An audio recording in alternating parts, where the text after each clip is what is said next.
Hello friends, welcome to the world of quotations.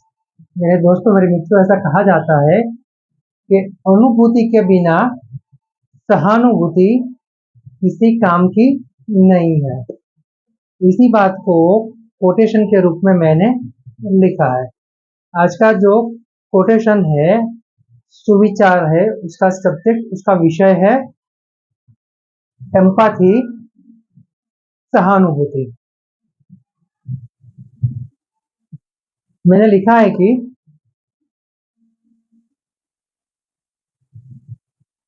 To understand the feeling of others is first step towards empathy। दूसरों की भावनाओं को समझना सहानुभूति की ओर पहला कदम है। मेरे मित्रों, बात बहुत ही सरल है, उतनी ही महत्वपूर्ण है। दया और सहानुभूति दोनों में बड़ा फर्क है।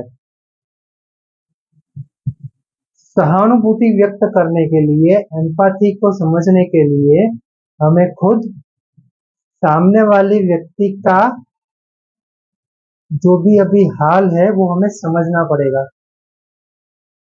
उसकी साइड जाके वो क्यों परेशान है, उसे क्या तकलीफ है, वो हमें देखना पड़ेगा।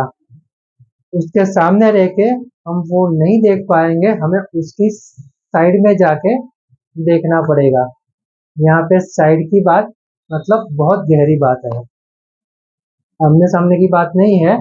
व्यक्ति की जो परिस्थिति है, जो सिचुएशन है, वो हमें समझना पड़ेगा। क्योंकि सहानुभूति, एम्पैथी कोई छोटी बात नहीं है, वो बहुत बड़ी बात है। और उसके लिए बहुत बड़ा हृदय चाहिए, बहुत बड़ा दिल चाहिए।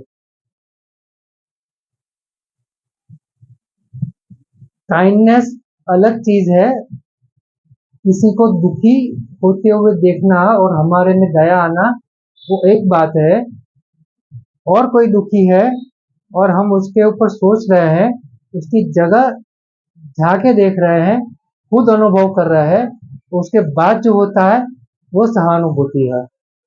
कि जब तक हम सामने वाले की परिस्थिति को समझेंगे नहीं, उसकी सिचुएशन को जानेंगे नहीं, तब तक हमें पता नहीं चलेगा कि वो कितना परेशान है, कितना दुख में है, कितना वो झेल रहा है।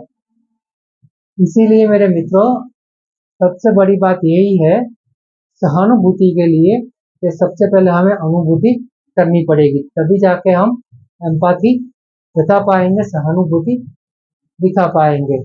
और अगर हमें हमारे जीवन में सफल होना हो, हमारे लक्ष्य सही और सच्चे बनाए, वहां तक हमें सही और सच्चे रास्ते से संतोषपूर्वक पहुंचना हो, तो ये एम्पैथी का जो गुण है, सहानुभूति का जो गुण है, वो हमारे जीवन में उतारना पड़ेगा। Thank you.